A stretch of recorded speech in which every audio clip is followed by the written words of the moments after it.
Assalamualaikum warahmatullahi wabarakatuh. Ketemu lagi dengan Bugis Aco. Apa kabar teman-teman semuanya? Semoga sehat selalu, dimurahkan rezekinya serta dilancarkan segala urusan-urusannya.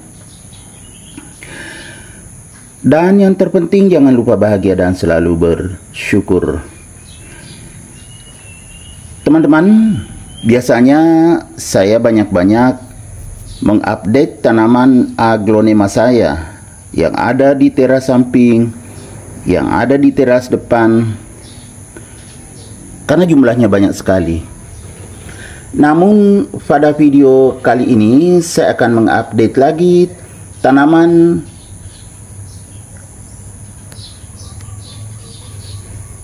apa lagi namanya ya teman-teman, yang berwarna ungu pinggirnya, kemudian ini berwarna ungu ya teman-teman.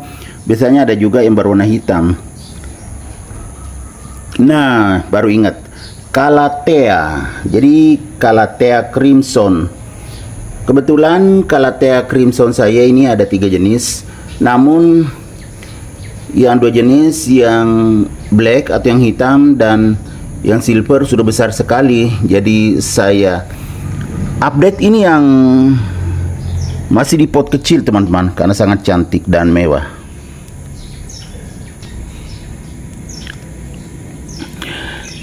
Calathea crimson saya ini sangat subur teman-teman. Teman-teman bisa melihat ini ya, belum terbuka sudah semakin besar, semakin panjang kan, berarti besar sekali.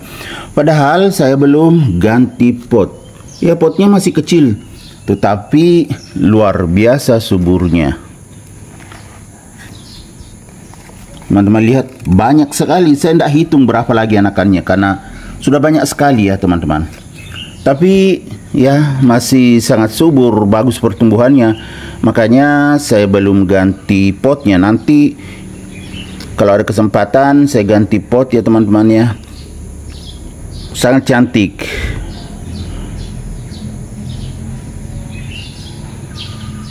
Warnanya sangat menarik teman-teman ya, sangat terang. Kalau Calathea crimson itu pinggir daun itu gelap, rata-rata gelap, lebih gelap daripada warna di tengah daun. Termasuk yang silver. Kalau silver hijau, di sini hijau gelap. Kalau yang black di sini ya hitam. Kalau ini masih kelihatan ya hampir sama pinggirnya ya. Yang ini, yang crimson yang ini, yang ungu ini dengan yang hitam hampir sama. Cuma perbedaannya ada di warna. Warnanya ini lebih ke merah-merahan. Cantik sekali teman-teman. Kuncinya kalau kita menanam Calathea, khususnya Calathea crimson teman-teman ya, kita pakai media tanam tanah seperti ini, tanah tetapi bukan tanah yang padat, terlindung daun teman-teman, bukan tanah yang padat, tanah yang mengandung humus yang hitam. Kemudian saya campur dengan media bekas aglonema, jadi perpaduan tanah dengan sekam dan bahan-bahan lainnya tentunya, karena bekas aglonema teman-teman ya, itu akan bagus pertumbuhannya kalau ada tanahnya. Tapi tanah yang hitam atau tanah yang mengandung banyak humus itu sangat bagus pertumbuhannya. Lihat teman-teman, tidak terhitung jumlah berapa anakannya di sini, makanya saya tidak pernah hitung juga karena banyak sekali. Kelihatan nggak? Itu banyak sekali teman-teman. Tumbuh sehat dan subur. Jadi beda dengan aglonema. Kalau tanaman aglonema teman-teman ya, khusus media poros. Tetapi kalau Calathea sebaiknya 50-50, 50% tanah subur atau yang hitam dicampur dengan media aglonema. Bisa juga media bekas aglonema seperti saya, hanya bekas aglonema saya gabung, itu subur sekali. Dan yang menentukan juga penyiraman teman-teman ya. Kalau Calathea crimson itu perlu media yang lembab. Ini terlihat teman-teman ya, lebih dekat. itu basah.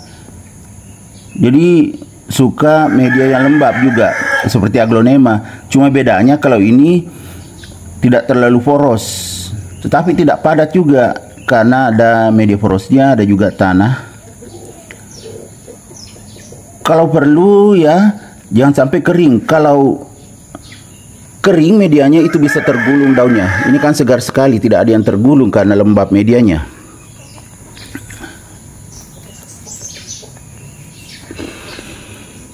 Kalau penempatan, ditempatkan yang cukup banyak cahaya supaya warna daun tetap bagus. Tetapi tidak boleh berjemur. Kalau bisa yang berlindung tempatnya. Kalau ini di teras samping teman-teman, tetapi saya tempatkan di bagian tengah.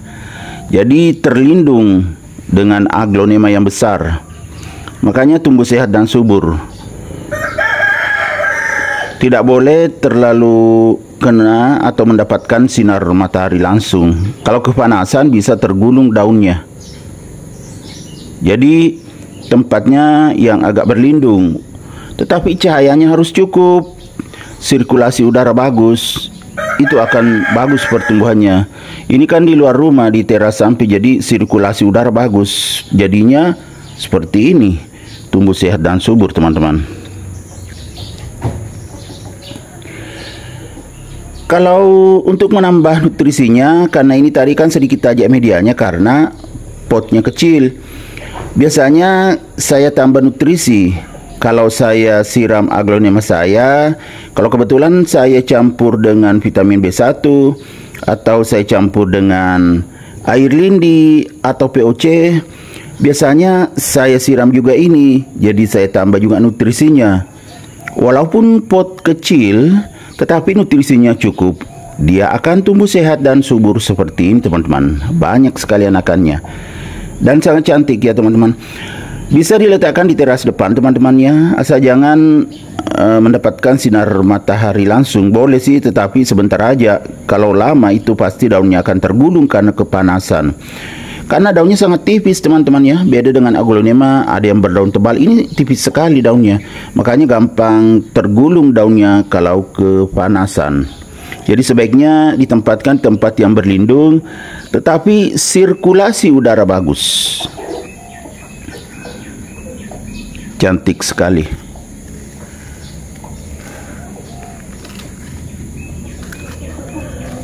Ini daunnya yang sudah tua juga. Saya belum buang teman-teman. Ada yang sudah tua sekali nih. Saya biarkan aja karena masih segar sekali.